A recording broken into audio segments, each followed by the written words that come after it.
अस्सलाम वालेकुम, मेरा नाम अदनान रज़ा ख़ान है। और जनाब, आज कुछ यूँ हुआ कि मेरा जाना हुआ नॉर्थ नारबार रियल एस्टेट एसोसिएशन के प्रोग्राम पे। तो हमने बाइक में दोस्त के साथ बाइक पे था, दोस्त ने बाइक पार्क की तो बराबर में एक रोको गाड़ी खड़ी हुई थी, उसके बराबर में बाइक जो हमें जगह मिली वो उसके बराबर में मिली। तो हमने वहाँ पे बाइक लगाई तो दो गार्ड जो रोको में बैठे हुए थे उन्होंने कहा कि भाई यहाँ पर बाइक ना लगाएं, जिस पर मैंने उनसे कहा कि भाई आप भी टैक्स दे रहे हो, हम भी टैक्स दे रहे हैं।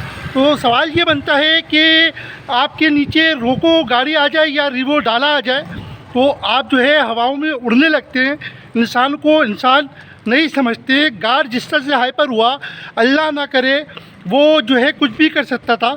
तो अपने गार्ड्स को लगाम डालें, हम भी इंसान हैं, सही है। ये जो है बड़ी बड़ी गाड़ियाँ लेकर रोडों पे जो आप निकलते हैं ना, तो इसके आप भी टैक्स भर रहे, हम भी टैक्स भर रहे। तो ये भरमबाजी छोड़ दें और इंसान को इंसान समझें और कब्र में आपने भी जाने।